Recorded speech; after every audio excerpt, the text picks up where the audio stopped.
Bienvenue sur DMG TV, les histoires mystiques. Si tu es nouveau sur la page, n'oublie pas de t'abonner, de laisser un commentaire, de liker et de partager. Tu veux raconter une histoire? Il y a un numéro à l'écran là sur le plus 237 655 81 90 17. Envoie ton histoire et on va jouer ici sur YouTube, Facebook et TikTok. On poste tous les jours sur YouTube à 12h00. La chaîne YouTube c'est DMG TV. Et la deuxième chaîne YouTube c'est DMG TV, histoire mystique exclusive, où on poste tous les 15h00 heure du Cameroun des histoires exclusives. Voilà, je vous invite à vous abonner partout, Facebook, YouTube, TikTok pour nous suivre. Et voilà, on fait le direct tous les mercredis et vendredis à 20h00 sur TikTok qui est toujours DMG TV. Écoutez attentivement s'il vous plaît. Laissez des likes, commentez, partagez. Je sais, j'ai fait la même introduction tout le temps, oui, mais c'est ça. Laissez des likes, partagez, commentez. Ce qu'on fait, c'est pour sensibiliser. Ça ne coûte rien de nous donner un peu de force avec juste un like. Voilà, merci beaucoup. Écoutons la première histoire. Bonjour DMG. J'espère que tu te portes bien, la famille DMG, tout le monde se porte bien. Alhamdulillah. Moi, je suis à Yaoundé, je suis musulman. Je voulais vous raconter une histoire qui s'est passée avec ma petite nièce. Elle était avec ma tante. Ma tante est décédée, on est parti au village. En rentrant, comme ma tante est décédée, ma petite nièce est restée chez moi. 2 semaines après la décès désolé, le français là ne sort pas bien. Excusez-moi, chacun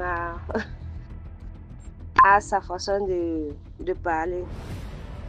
2 semaines après la décès, l'enfant a commencé à tomber à l'école. Elle est tombée à l'école. Il y avait ma belle-sœur, la petite sœur de mon mari qui était chez moi. Elle venait d'accoucher. Le placenta est resté dans son ventre. On a fait tout pour faire sortir le placenta. Ça n'a pas marché. On est rentré à la maison ici avec ma belle-sœur. Le placenta n'a pas pu sortir. Elle faisait ses petits médicaments qu'on donnait pour l'indigène, pour les tradis pasticiers. Je ne sais pas là où ce qu'elle prenait quand même. Un jour, elle faisait ses remèdes. Ma petite nièce a commencé à crier. Et ma petite fille aussi tombait. Dès que ma petite nièce tombe, elle a 15 ans. Ma fille a 13 ans. Ils tombaient ensemble. Dès que l'autre tombe aussi. C'était toujours la même chose. On a au moins fait 2 semaines, 1 mois comme ça, là, que c'était la même chose. Dès que la petite soeur de mon mari a fait son remède, ma petite nièce a commencé à crier le nom de la femme qu'elle voyait devant elle. Elle criait le nom de la femme là, elle criait et c'était une femme qu'on connaît, une femme que toute la famille connaît. On a dit waouh, ok, donc c'était elle. On a entamé avec les rukia, tout ça, on faisait, ça se calmait. Dès qu'ils partent à l'école, ils tombent. Dès qu'ils partent à l'école, on revient avec les enfants, c'est toujours comme ça. Jusqu'à on les ait renvoyés à l'école. Les enfants restaient à la maison, on continuait à faire le médicament pour les enfants. Une de mes mères était venue, elle est venue voir les enfants, elle m'a dit que mec de ma fille, tu souffres hein? Avec tous les 2 enfants et voilà ta belle-sœur qui est aussi là. En fait, j'ai oublié de dire, ma belle-sœur, comme le placenta était calé 11 jours, c'est tout le 11e jour qu'elle a eu une femme qui a pu enlever le placenta dans son ventre. On a enlevé le placenta, était sorti en 2 morceaux et elle n'avait rien. Elle était en bonne santé. Le placenta a fait 11 jours dans le ventre de la fille là. Et on était ici ensemble avec elle. En fait, dès que le placenta est sorti pour elle, ça se calmait. Ma tante a dit qu'elle va récupérer ma petite nièce. Elle a pris ma petite nièce, ils sont partis. Le lendemain, ils sont partis chez un praticien. Il a fait le médicament sur la fille et la sorcière a dit qu'elle a déjà vendu l'enfant. Elle a déjà payé le crédit avec l'enfant. On lui a demandé, tu n'as pas de famille? Elle a dit oui, elle a de famille, elle a les petites filles. Mais dès que la fille est partie au village, comme elle est vaillante, elle travaille, les sorciers ont dit que c'est elle qu'il veut. Il a dit, mais pourquoi c'est elle qui veut? Elle dit que parce qu'elle est vaillante, on a déjà fait tout. C'est le rukia qui la retenait. On faisait le rukia, on faisait tout. Donc ça empêchait que la fille parte. On ne pouvait pas la prendre. Il y avait un barrière. Mais comme le praticien a appelé la sorcière, comme lui aussi c'est un sorcier, elle a dit qu'elle ne peut pas libérer l'enfant. On a déjà tout fait. C'est seulement l'arrivée de l'enfant qu'on attendait. Il a dit, ok, il faut partir. Comme tu ne veux pas laisser l'enfant, maintenant ça serait pour moi. Il nous a appelé, il a demandé qu'on fait un sacrifice de mouton. On a payé. Il a égorgé. Il a donné à l'enfant le cœur pour récupérer. Il a fait l'échange. Donc, en fait, c'est ce qu'il a dit. L'échange de le cœur de l'enfant avec le cœur du bœuf. On a fait tout. On a libéré l'enfant. Quand on a libéré l'enfant, tout est bien passé pour l'enfant. La sorcière est encore revenue chez ma fille. Pour ma fille était grave. Dès qu'on a fini pour l'autre hier, le lendemain, ma fille tombait. Elle appelait la mère. Elle appelait le nom de la mère. On a encore repris ma fille et on est parti chez le praticien. Il a dit, ok, qu'est-ce que tu veux? Elle dit que je lui ai empêché de prendre l'enfant. Elle a déjà tout fait. On a baissé on a tout gâté sur ce qu'elle avait prévu. Elle va me tuer 2 enfants. On lui a dit que tu vas la tuer 2 enfants. Pourquoi? Elle dit que je gâtais tout. En fait, il y a un petit parenthèse. Il y a quelque chose que j'ai oublié. Ma tante qui est décédée, quand les enfants tombaient, ils ont dit que c'est elle-même qui a tué notre tante, qu'on était parti au village, qui était malade. C'est elle qui a fini avec la tante. Elle dit qu'elle va me rendre folle. Dès que je sors, moi qui ai empêché de chercher l'argent pour soigner les enfants, elle va me rendre folle. Et elle va me tuer mes 2 petites filles. Le praticien lui dit, ok, va-t'en, comme c'est ce que tu as dit, on verra. Il a demandé un bœuf pour l'enfant. Il voulait faire le même traitement qu'on a fait à l'autre fille. En faisant le traitement, il a fait tout ce qu'il va faire. On voulait égorger le mouton. On n'a pas pu. Il faisait ces trucs, il faisait comme c'était en brousse. Il voit que tout ce qu'il faisait, les plantes, les quoi, c'est comme si c'est les plantes, ça ne bougeait pas. C'était calé à un certain moment. Il a dit, non, ça c'est pas normal. C'est pas normal. On lui a demandé qu'est-ce qui se passe. Il a dit qu'on ne peut pas égorger ce mouton. On ne peut pas égorger ce mouton. On lui a dit que pourquoi? Il dit que dès qu'on égorge ce mouton, la fille va devenir folle. Parce qu'il vient de voir la sorcière qui est cachée.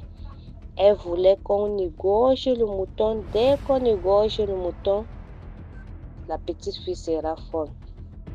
Il faut que ma fille vienne traverser le mouton. Elle a fait traverser le mouton 3 fois. Il a dit qu'on enterre le mouton en vie DNG.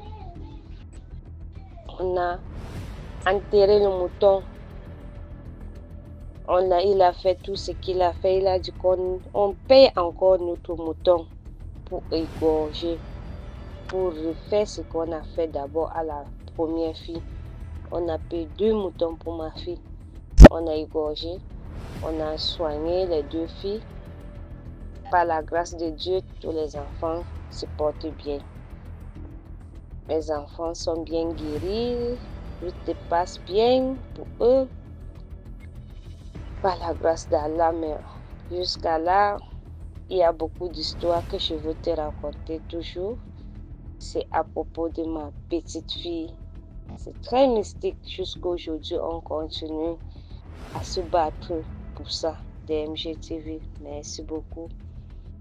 Bonne journée à vous. Merci beaucoup pour l'histoire. Maintenant, écoutons la deuxième histoire. Et bonjour la famille DMG. C'est le jeune Togolais, appelez-moi Despoints. Je suis revenu pour la troisième histoire, donc j'aimerais raconter.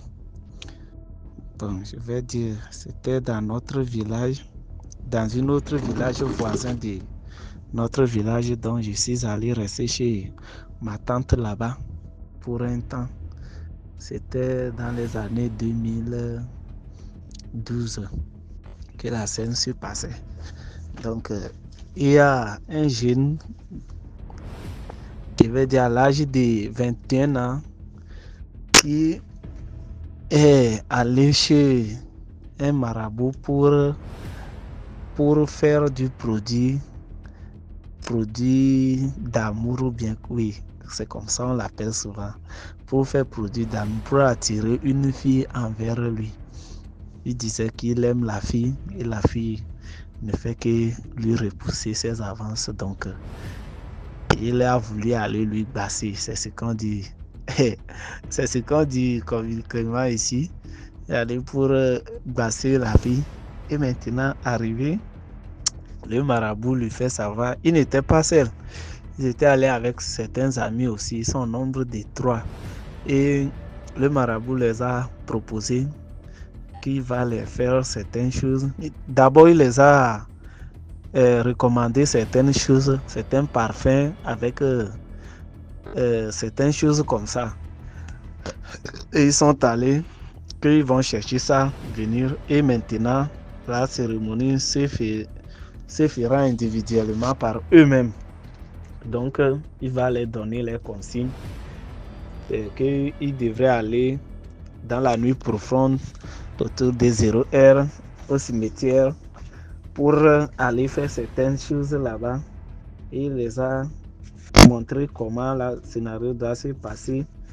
Arriver d'appeler les morts et la suite en partant de ne pas oublier de payer quelque chose à manger pour les remettre d'abord. Donc il les a donné les consignes avec tout ce qu'ils doivent faire et après demander ce qu'ils veulent et l'esprit des fantômes là va les accorder. Et si on les accorde là, c'est fini. L'affaire est réglée.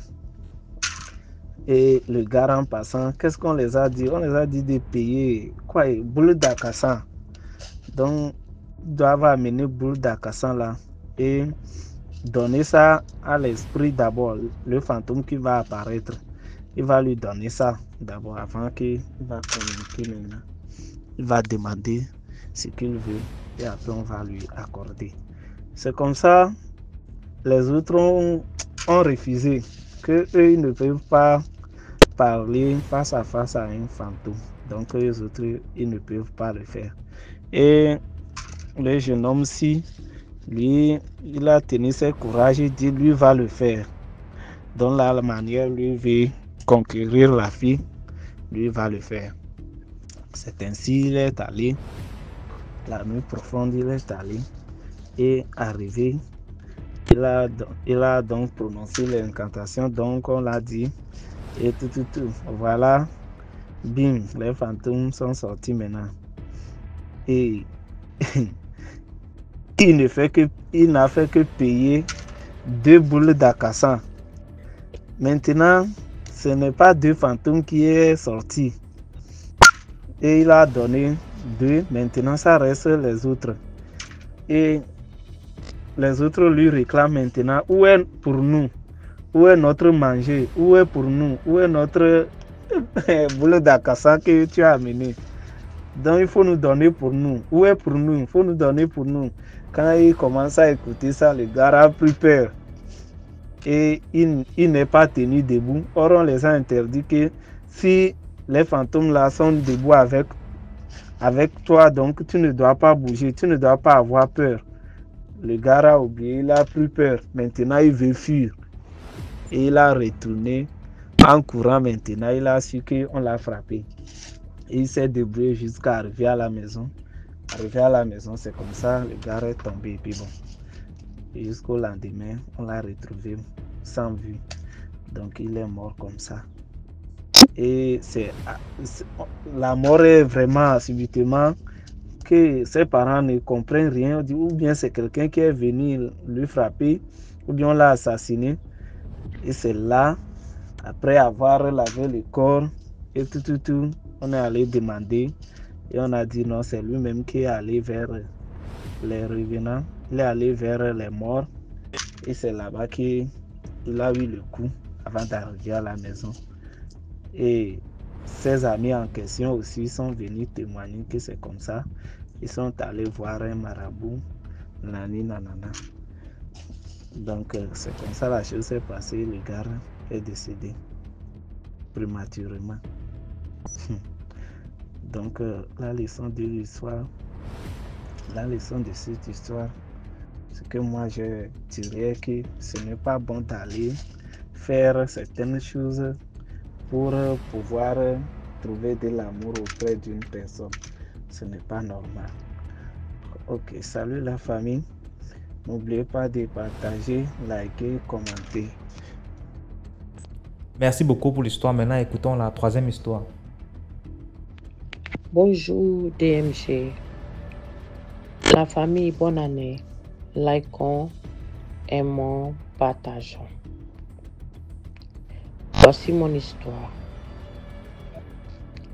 Mon père a raconté ma mère, mais mon père n'était pas le genre que ma mère voulait. Et après, ça a été un mariage forcé. Ma mère est venue dans le foyer et elle ne faisait pas d'enfant. En ce moment, mon père était taximètre. En ce moment, il paraît que le taxi était 25 francs CFA. Mon père lui a raconté son problème au passager qu'il avait pris ce jour-là. Et il lui a dit, le passager a dit à mon père que c'est un petit problème, il peut régler, viens avec ta femme. Les deux sont partis le voir, il leur a demandé de venir avec un poulet qui va faire les médicaments. Ils ont exécuté. Il a fait les médicaments sur, comment on appelle, le poulet, avec ce qu'on appelle l'eau des écritures coraniques, qu'on appelle Nasiji. Et les deux sont allés préparer. Disons, ma mère a préparé, les deux ont mangé. Et 3 mois après, ma mère a pris ma grossesse. Et quand je suis née, dans les classes d'examen, j'ai fait toutes les classes d'examen 3 fois. Mais dans les classes naturelles, je suis brillante. Maintenant, je grandis, je deviens une jeune fille très jolie, très belle. Mais quand j'approche quelqu'un, la personne a peur, la personne voit autre visage.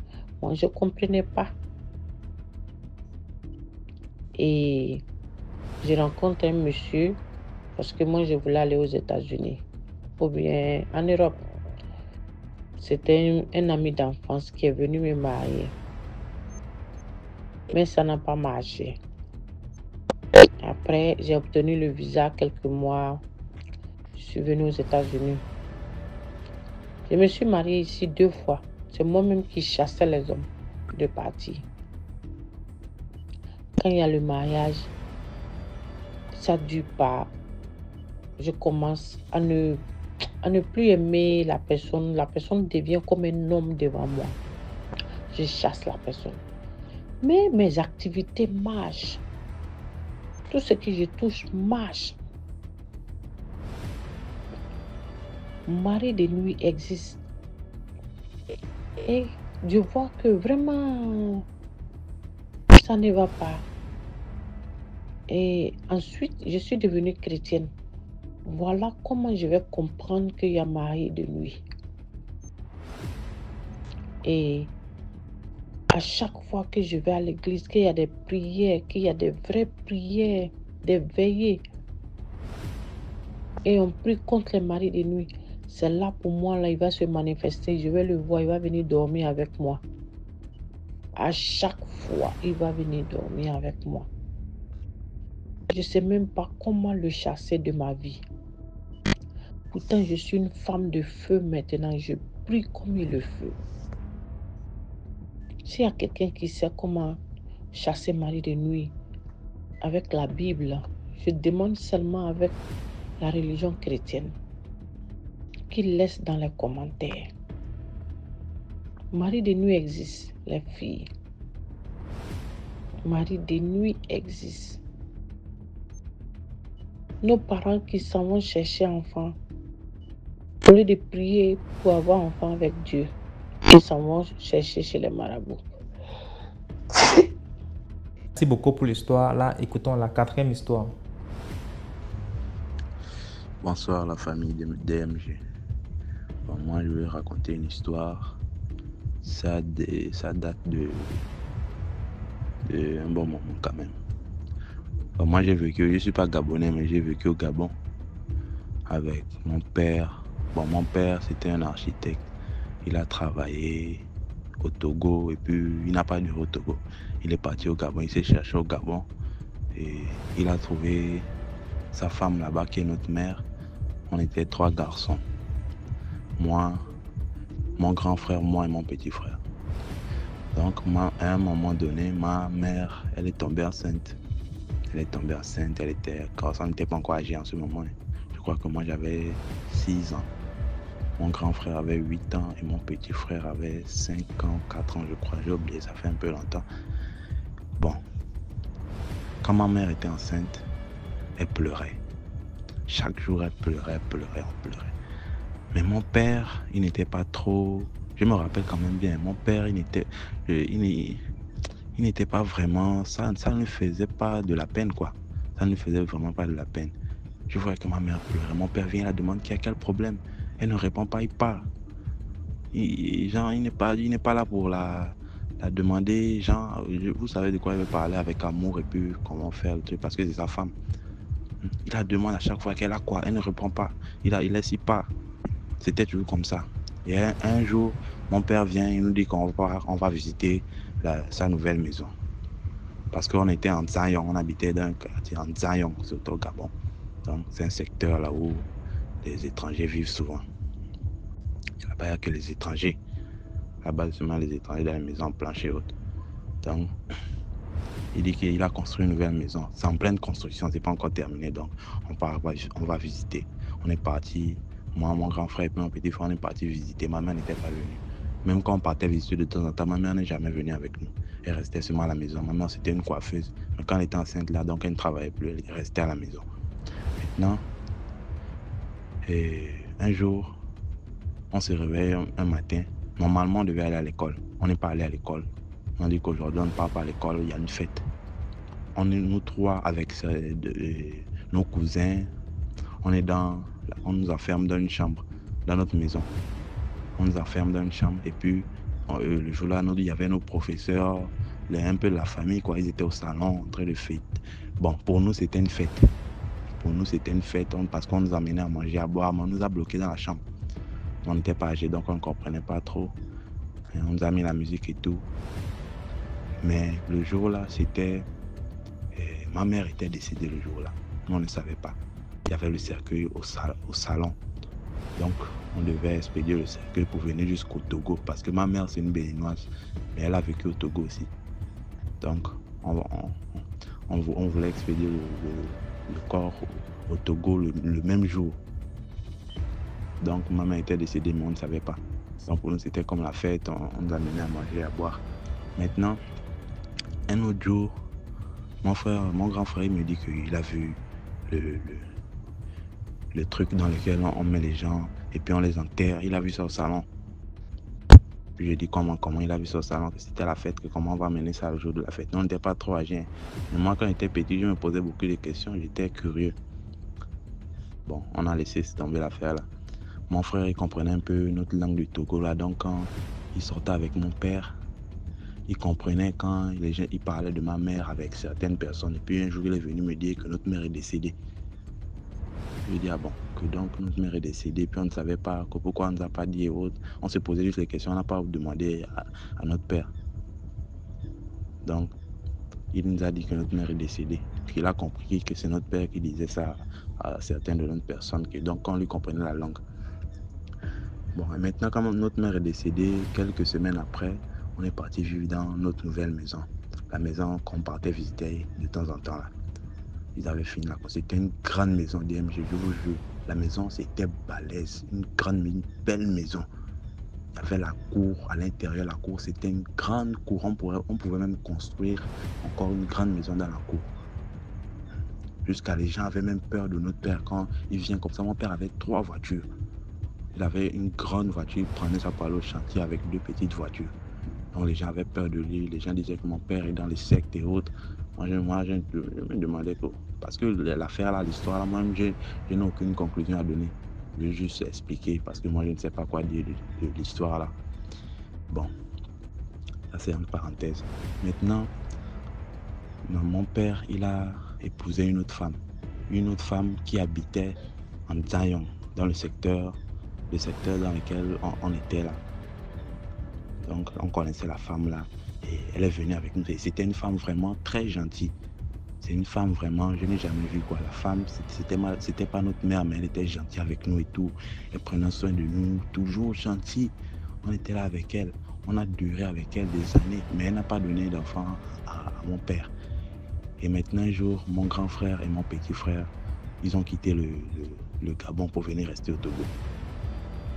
Et donc moi, je suis resté, et je vais essayer un peu de couper. Je suis resté avec mon père et la femme en question. Donc on est resté dans notre nouvelle maison, on était là-bas. Et moi, j'ai quand même un peu duré au Gabon. Parce que là, actuellement, je suis au Togo. Donc j'ai quand même un peu duré avec eux. On était là-bas, on vivait bien ensemble. Mon père a ouvert une boutique à la femme, une boutique de coiffure parce que c'était une coiffeuse. Et maintenant, ça n'a pas duré. On a cambriolé la boutique. Les gens, ils ont cassé le mur, ils ont enlevé les produits, les machines, parce que mon père avait tout payé, il y avait tous les accessoires possibles dans la boutique. Ils ont tout enlevé, tout, DMG, ils ont tout enlevé dans la boutique. Et maintenant, c'est là où les disputes ont commencé. Ils commençaient à se disputer par-ci, par-là, ils se disputaient à chaque temps.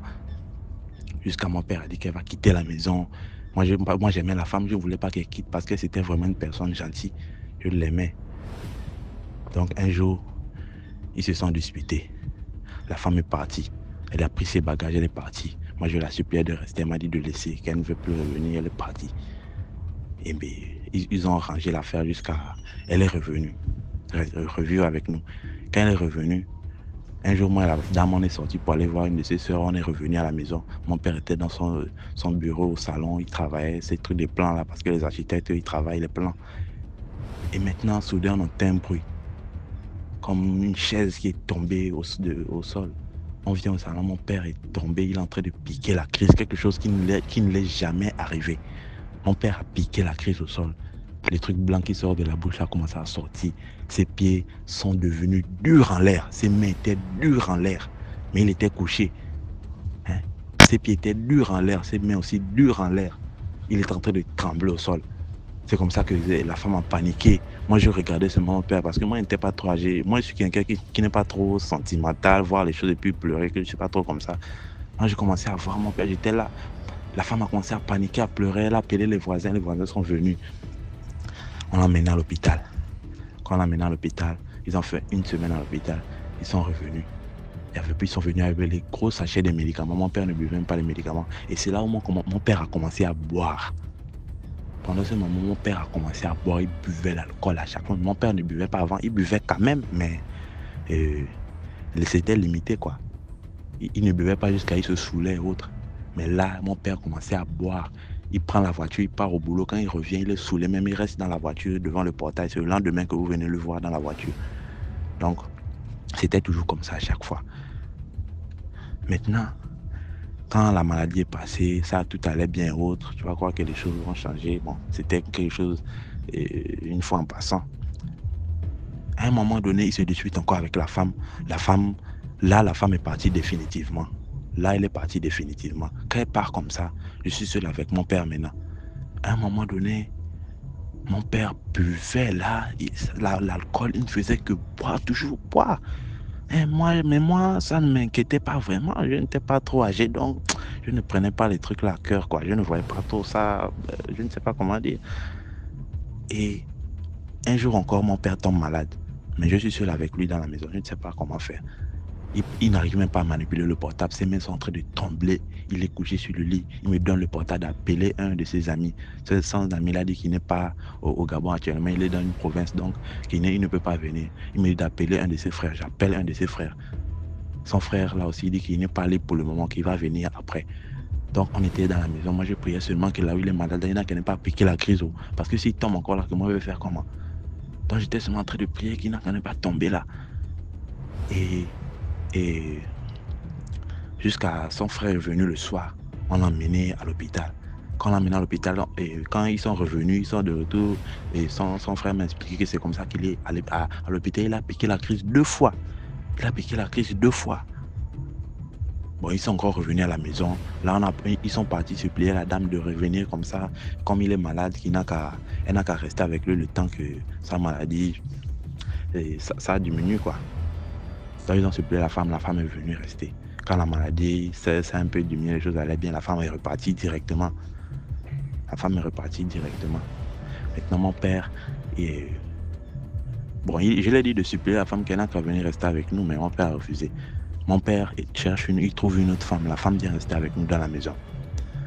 Et quelques mois après, la femme décide, c'est une Togolaise aussi. La femme aussi, c'est une Togolaise. Quelques mois après, la femme décide aussi qu'elle va venir rester un peu au Togo, voir sa famille et autres. Donc, elle aussi, elle est partie.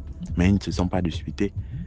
Et un jour, je me réveille le matin. La femme, quand elle était venue avec certains de ses bagages. Donc, elle avait amené la gazinière. On utilisait sa gazinière parce que pour nous, était un peu gaspillé. Donc, on a décidé de le laisser pour nous. Et puis, on utilisait pour elle. Un jour, je me réveille. Le temps là, la femme était déjà partie. Donc, je me réveille un jour, je vois dans la gazinière comme un chat. Il y a un chat qui est dans la gazinière. Je pars, je reviens. J'essaie un peu de regarder. Je me demande si c'est moi qui ne vois pas bien ou quoi. Je n'ai pas essayé d'ouvrir la gazinière. Je regarde à travers la vitre. Je vois comme le chat qui est à l'intérieur de la gazinière. Je ne comprends pas. Le jour-là, je suis sorti parce que mon père, il voyageait, il partait en province, donc il n'était pas là le jour-là. Je partais dormir chez les voisins, il donnait l'argent aux voisins, il disait aux voisins que je n'ai qu'à dormir chez eux, ils n'ont qu'à préparer pour me donner à manger. Donc c'était toujours comme ça. C'est le lendemain que je reviens à la maison. Donc le jour-là, je suis parti. Et je suis parti rester chez les voisins. Maintenant, un jour, mon père revient de la province et puis il me dit de monter d'aller dans la douche visiteur, d'escalader. Parce que notre maison, c'était en tôle, donc il y a le plafond qu'on plaquait là. Donc on fait souvent les petits cadres là, vous pouvez ouvrir et puis regarder si vous avez des choses à faire.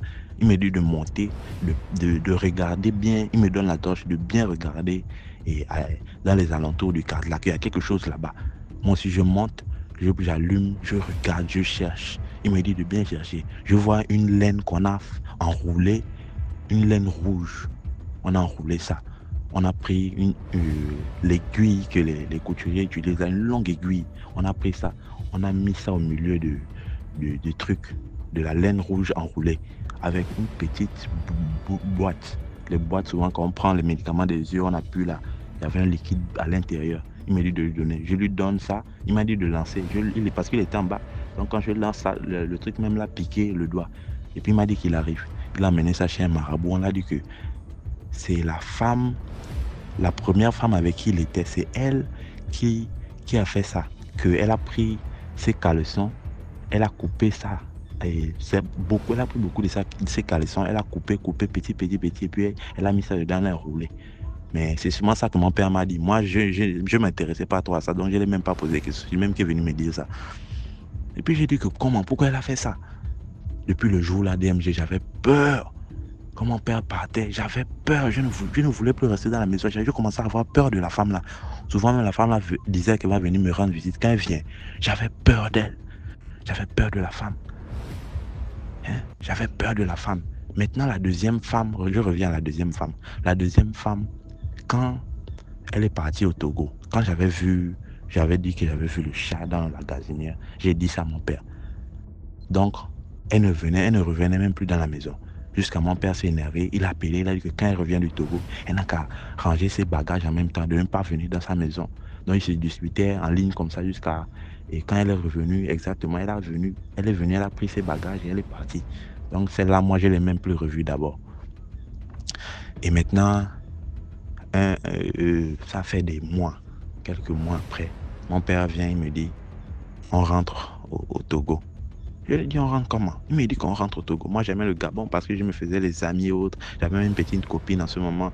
Donc, tout allait bien parce que je grandissais un peu quand même. Donc, et j'étais à l'aise. Je me sentais bien dans le pays parce que moi, franchement, même là où je suis là, j'aime le Gabon. Donc, je ne voulais pas. Je boudais. Il m'a dit que je vais rester ou bien je vais partir. Moi aussi, j'hésitais et puis j'ai dit quand je vais le suivre, qu'on va venir rester au Togo. Donc, on est venu. Il a vendu la maison. Il a vendu notre maison du Gabon. Moi, je ne comprenais pas parce que moi, je me posais les questions. Pourquoi il veut vendre la maison du Gabon? Une maison que tu as construite à peine comme ça. Mon père, c'était un directeur d'entreprise. Le directeur je ne veux pas donner le nom de l'entreprise. C'était un directeur d'entreprise en architecture. Et puis je ne comprenais pas pourquoi il voulait vendre sa maison pour venir rester au Togo. Parce que dans le pays, il est déjà bien et tout.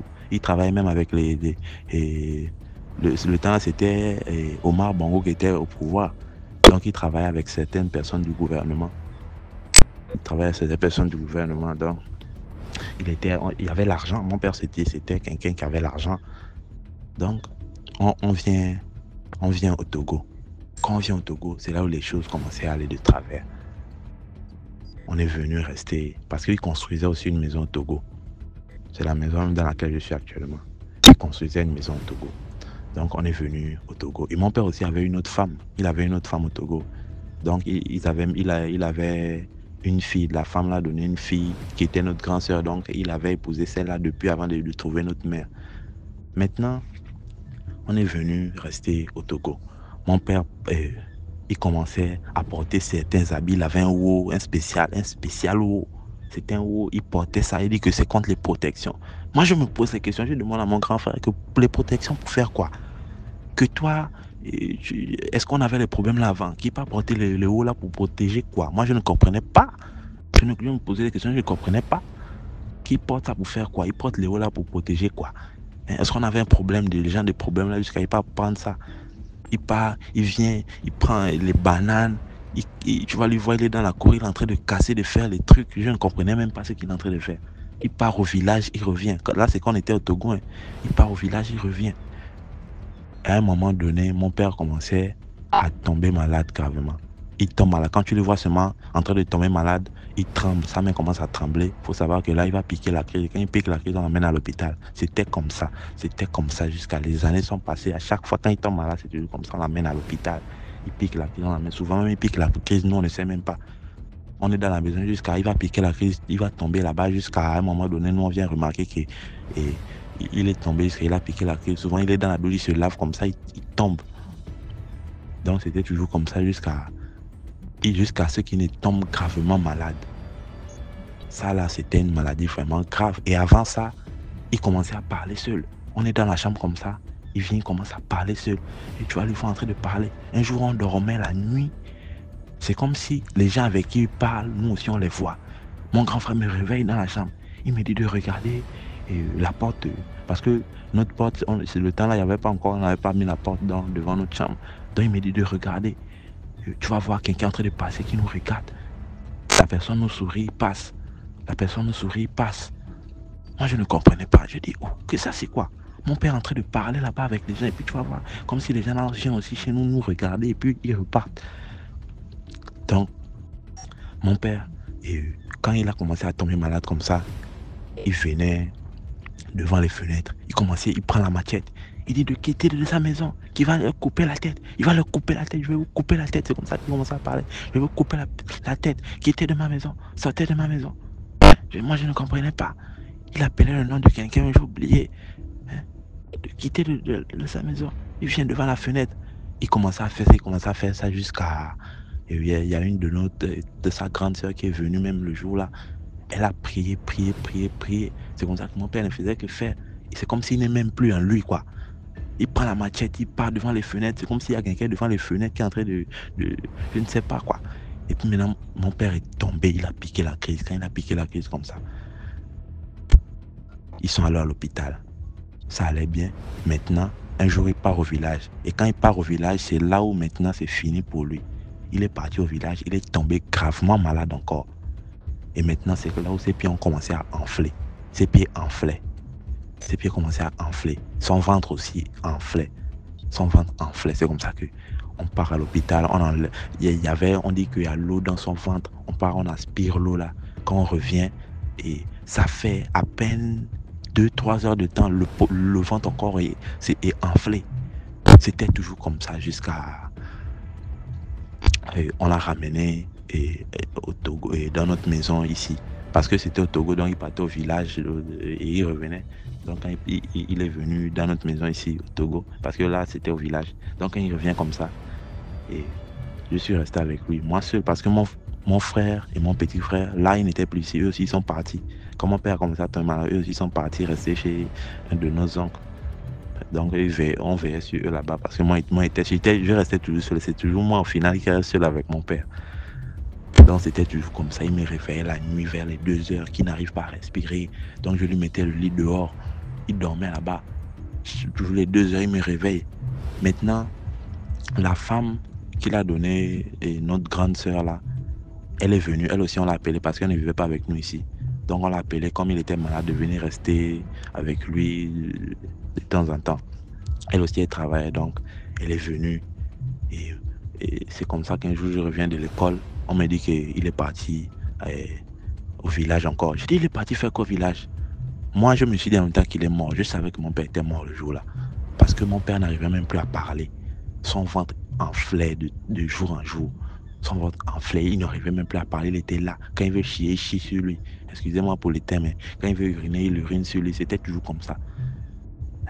Jusqu'à le jour un jour je reviens, on me dit qu'il est parti. Moi, je savais qu'il était mort. J'ai dit, et en même temps, à la mère de ma grande sœur que mon père, je sais qu'il est décédé. Je sais que mon père est décédé. Effectivement, le lendemain, on part au village. Un de nos oncles vient nous prendre en voiture, on part au village.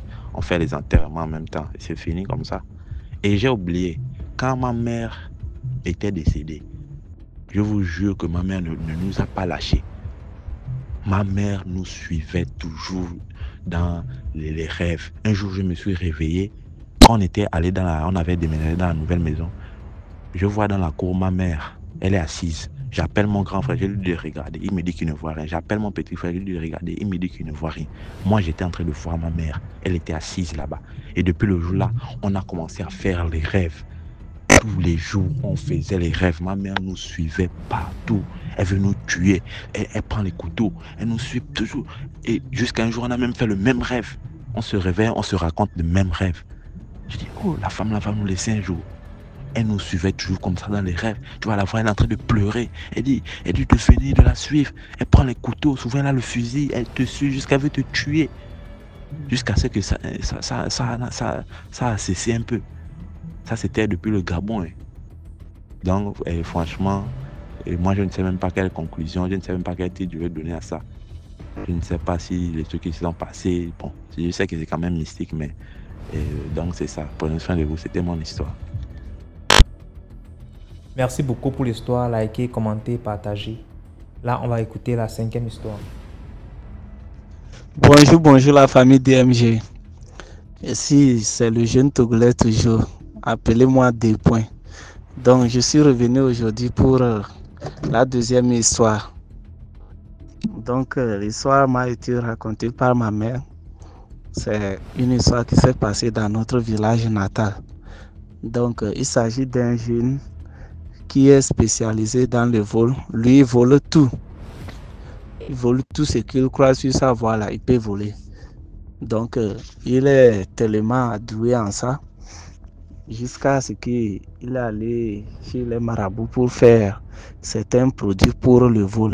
Maintenant, c'est le vol pour aller voler les organes des défunts.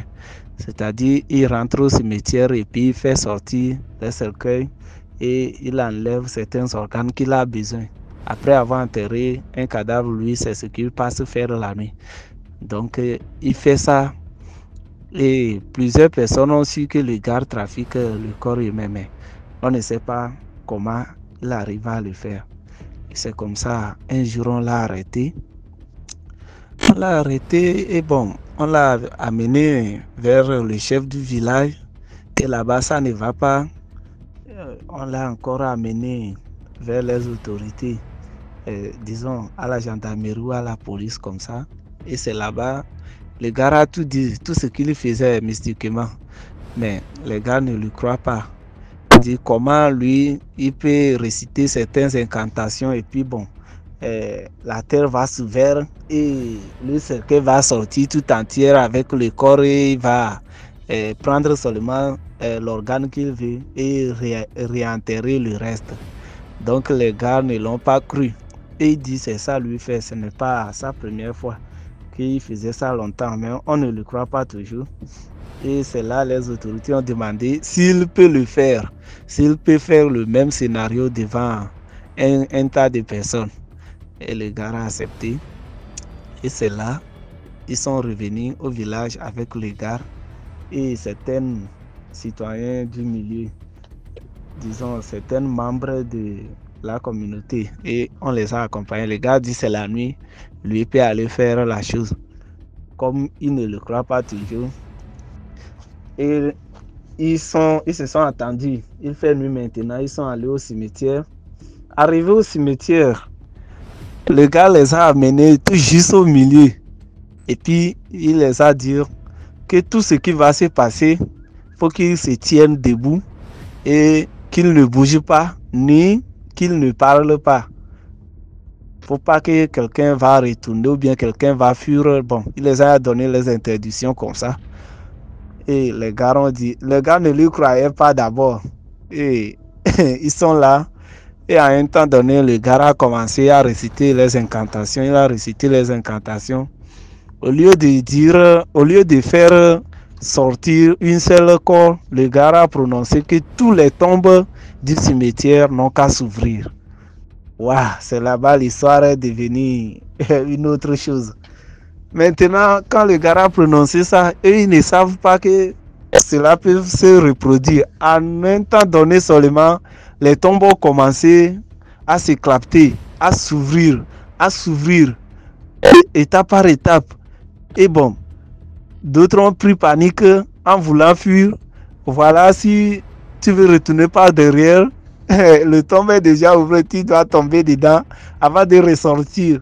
C'est comme ça, le scénario s'est passé. Beaucoup ont fui. On disait qu'ils se sont allés, presque 15 personnes. Mais au final, c'est 3 personnes qui sont revenues à la maison. 3 personnes qui sont revenues à la maison comme hommes. Mais après, on les a fait certaines cérémonies. Et c'est comme ça, tous les tombeaux ont commencé à s'ouvrir. Et d'autres ont pris panique, ils ont commencé à courir. D'autres ont fui, comme d'autres ont tombé dans le trou. D'autres ont tombé dans les tombeaux comme ça. Ils ont pris panique aussi. Bon, et tous, ils se sont mélangés, sauf les 3 qui sont restés avec lui. Et maintenant, après ça, ils sont revenus à la maison. Mais les restes là, en plus, certains militaires, disons, ils sont rentrés dans la brousse. D'autres sont devenus fous. D'autres là, ils sont allés loin du milieu. On ne les voit plus. Et les 3 revenants, eux autres, après certaines cérémonies, ils sont revenus quand même. Et ils ont pu dire ce qu'ils ont vu avec leurs yeux. Donc, la morale de l'histoire, c'est de ne pas critiquer certains genres de choses mystiquement. Tout ce qu'on peut faire physiquement, on peut le faire aussi spirituellement. Donc, le monde de l'esprit et le monde physique ici, là, il y a une grande différence, c'est que ce n'est pas permis à tout le monde de voir au-delà. Mais il y a certaines gens qui ont certaines capacités. Donc, ce n'est pas bon de les critiquer. Ok, merci la famille. Surtout, n'oubliez pas pour l'évolution et l'agrandissement de la famille DMG, partagez, likez et commentez. Merci. Merci beaucoup pour l'histoire. Maintenant, on écoute la 6e histoire. Bonjour DMG. Je te souhaite une merveilleuse année. Bon, je suis un petit peu en retard, mais c'est pas grave. Je souhaite une fabuleuse année à tous les auditeurs de DMG. Je viens vous raconter une petite histoire qui m'est arrivée il y a quelques années de ça. Je suis une dame, avant mes 20 ans, j'avais déjà 4 gosses. Donc, j'ai eu mon premier enfant, j'avais 14 ans. Voilà. Donc, j'ai ma cousine. Cette histoire, c'est une histoire que j'ai vécue moi et avec ma cousine. En fait, je raconte cette histoire-là parce que j'ai entendu une histoire qui parlait des faux marabouts, des faux prêtres. Bon, bref, il y avait un monsieur à l'époque, j'habitais Douala, il y avait un monsieur à Douala qui était un praticien, qui était très connu, qui faisait des rituels aux gens, qui faisait... Moi, à l'époque, je ne fréquentais pas les marabouts, je ne fréquentais pas. Et à l'époque, il n'y avait pas encore les églises d'éveil comme maintenant où tu vas aller voir un prêtre, machin, bref. J'ai ma cousine qui, par contre, elle fréquentait ces gens-là, mais c'est une famille où toutes fréquentaient beaucoup les marabouts, les praticiens. C'est vrai que 2 fois déjà, elles m'ont sauvé la vie parce qu'elles m'ont appelé juste pour me dire que le marabout leur a dit que, bon, me concernant. Donc, ma cousine, elle va voir ce monsieur. Elle est abonnée chez lui. Elle y va. Et puis, elle insiste. Elle dit qu'il faut que je vienne parce que ce monsieur, il a la voyance, il voit bien et machin. Bref, je me prépare. Naïvement, on arrive chez le praticien. Pour vous dire, j'étais en début de grossesse. J'avais pratiquement 10 semaines. J'étais enceinte, 10 semaines. Et moi, généralement, au début de mes grossesses, avant les 5 mois, on ne voit rien du tout. Ce n'est visible qu'après les 5 mois, ça sort d'un coup, vous. Donc, ma cousine m'amène chez ce monsieur. On arrive, on s'assied. Il demande l'argent, on lui donne. Ma cousine est assise en face de moi. J'ai insisté qu'elle soit là pour lui montrer que ce monsieur n'est pas un vrai praticien qui se respecte. Donc, désolée. Donc, j'arrive chez le monsieur, on s'assied et le monsieur, il commence sa consultation. Il me regarde, il parle. À un moment, il ferme les yeux, il me dit: ton véritable problème, c'est que ton sang est très, très sucré. Je dis: ah bon? Il me dit oui. Il me dit: les sorciers de ton village, ils s'attellent à boire ton sang. Et ils ont tellement bu ton sang que là où tu es, je ne sais pas si sur cette terre, tu pourras même faire un enfant. Tu ne peux pas enfanter. Les sorciers de ton village te sucent le sang, tu ne peux pas enfanter. Et là, je les vois. Voilà, j'ai attrapé un. Je l'ai ligoté. Voilà, je lui ai retourné le visage. Et moi, je le regarde, je lui dis, donc je ne pourrai jamais avoir d'enfant. Il me dit non, tu ne pourras jamais avoir d'enfant. Je dis, ah d'accord. Et je regarde ma cousine, mais je ne relève toujours pas. Je dis à ce monsieur, alors pour cela, qu'est-ce qu'il faut? Il me dit, il faut que tu viennes, que je te fasse des rituels. Et ces rituels-là, il faudra amener, il s'est mis à citer le parfum-ci, le machin. Tu me ramènes 35 000 et ça va se passer sur plusieurs semaines. J'ai dit, ah d'accord. Il me dit oui. Je lui dis, bon, au fait, moi j'aimerais bien savoir les sorciers de mon village. Celui que tu as attrapé, il ressemble à quoi? Il me dit, ah non, je ne peux plus te le décrire. Là maintenant, je lui ai retourné le visage. Je ne peux plus te le décrire. Je dis, ah ok. Je dis, et je peux commencer. Quand il me dit le plus tôt possible, lorsque tu auras fini les rituels, tu verras, tu tomberas enceinte, tu pourras faire des enfants. Et je vais bloquer tous les sorciers là pour qu'ils ne viennent plus sucer ton sang et pour qu'ils ne viennent plus te hanter. J'ai dit, bon, ok. Il m'a fait une liste sur 105 000 que je devais apporter ce mois-là et que le mois d'après, il fallait que je ramène la même somme et ça devait se passer sur au moins 6 mois. Imaginez-moi, une simple petite employée qui ne gagnait même pas, je pense qu'à l'époque, je gagnais à peine 75 000 francs. Donc, avoir 105 000, ça veut dire qu'il fallait que j'aille arnaquer mon gars pour venir. Non. Quand on est sorti de là, j'ai dit à ma cousine, tu vois, elle me dit, ah non, toi, s'il n'a pas vu, je ne comprends pas parce que moi, vraiment, quand il m'a fait la consultation, il avait vu. J'ai éclaté de rire. Mais mon rire, ce n'était pas pour me moquer d'elle, mais c'était pour me moquer du tradipraticien qui ne s'est pas rendu compte s'il avait vraiment le don de vision. Il aurait vu que j'ai à la maison 2 enfants vivants et un qui est décédé et que j'étais enceinte. Donc, ça m'a fait rigoler. C'était une petite histoire par rapport au tradipraticien. Je vous raconte ça, je vous demande de liker, de partager et on se revoit bientôt et que cette année nous apporte à tous bénédiction, protection, santé et beaucoup, beaucoup, beaucoup d'énergie positive. Merci. Merci pour l'histoire. Voilà, c'était tout pour aujourd'hui. J'espère que vous avez apprécié l'édition d'aujourd'hui.